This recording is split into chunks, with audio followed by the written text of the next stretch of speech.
Welcome to the Short Funk Podcast. I'm Tom Barbalet, and today, the smallest and most interesting of the cats that I have ever had the pleasure of coming in contact with, my friend and furry companion Wicket passed away earlier this year. My wife discovered Wicket in a bush on her parents' property. And her parents, with this house, in fact both houses they've lived in over this narrative, live in the middle of the desert. Out in the middle of nowhere. Miles, kind of mile and a half of their old house, and now about 9 miles from the nearest civilization.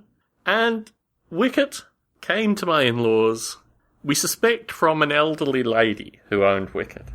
We know very little about this cat, aside from the fact that he liked the sound of a can being opened. Only one of our cats that respond to that. And also particular kind of loose knit stuff, which were typically like light furry blankets and this kind of stuff with, large holes in between the wool. He would paw them gently with his paws and purr, which seems to indicate that this was something from his kittenhood. He'd been well looked after. He was neutered when my in-laws found him. And my wife brought back this very strange-looking creature. We lived in Las Vegas at the time, and he was just like some big black eyes staring out of just this mass of grey mats. He looked very, very strange when my wife brought him back to Vegas. And this was from protests from me, saying, do not bring this animal to our house. We've got enough cats. It's all okay. Anyway, my wife brought him to the house and immediately took him to the vet, shaved him, almost completely gave him a line cut, which just means that they have a kind of small mane-like thing around their face. But aside from that, they're effectively, they've got a very thin layer of fur, but it's basically a crew cut for a cat. And Wicket was such a curious individual. When he first came into the house, I decided to roll him over on his belly and kind of tickle his belly to see if he was interested in that. And he whacked me really hard with his 2 front paws on either side of my head, leaving impressions of his gummy 2 claws that had been left over. I thought to myself, this cat demands respect. He's tiny, he's got a lot of personality, but ultimately he's feisty and he's a survivor. And based on that mutual respect, Wicket and I got along very, very well. He was pretty well omnipresent. He would, jump on my lap, or he would be close by when I was recording Stone Ape in our old apartment. And he was just an omnipresent creature that I had a lot of time for. He was surprisingly affectionate, he wouldn't move, he wasn't jittery. He was just there. He was an individual. When we first got him for the first few years, he was still, he was probably 7 or 8 when we got him.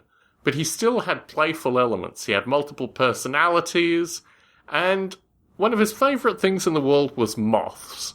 We would dry our clothes outside. This is an Australian tradition that I brought to Las Vegas. And moths would land in the clothes, so when we brought them inside, occasionally moths would fly out from the clothes. And Wicket just loved that. It was the most exciting thing for him. Because his face was concave, he was Persian, he had to purposefully look at everything. And it gave him a unique characteristic that I'd never really experienced in cats prior. He was a very wise individual. He knew humans. He knew what we did. He respected what we did. He wasn't in any way sneaky or devious. He was just an omnipresent creature. When he became sick, we took him to the vet. The vet advised us that he needed to be given B12 injections and a heavy course of antibiotics, but that really didn't shift things for him, and his lungs were still full of fluid. We took him back to the vet, heavy heart, knowing that we probably would put him down.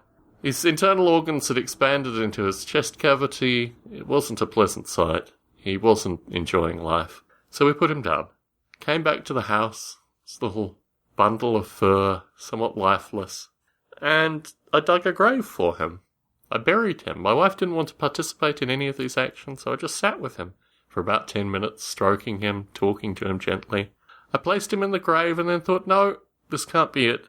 Took him back out, stroked him a little bit more, only his paws were dirty, then put him back in the grave, curled up like he was sleeping. I pushed the soil on top of him, and I realized that I had ended it. I was responsible for every part of this experience, including the concluding parts of it, and it weighed heavily on my mind. Wicket was a good friend. He was a companion. He was more really than any cat I had ever experienced previously, in large part because of the mutual existential respect, and a sense, I think, that he knew that we meant him no harm, and we were ultimately looking out for his best interests. He was a really good cat. He changed my mind about Persians. I'd never had any interest in Persians up until Wicket. Truth be told, he was a very bizarre addition, and really, for the first week or two, he was just a curiosity. When I started to know him, when he started to be an impactful creature in my life, I began to realise that maybe a lot of the characteristics of Persians, the flat faces, the slight dependency on humans, the fact that really ultimately, although Wicket had survived for an extended period of time, they're not really made for survival like other cats are. They need to be slightly more human dependent, slightly more human sensitive. He had a tiny brain. When we first got his line cut, we appreciated that his brain was probably about the size of a walnut, if not smaller. Within this small little brain, he was capable of so much character, so much companionship, so much compassion. He was capable of having multiple amusing personalities and doing a wide variety of things.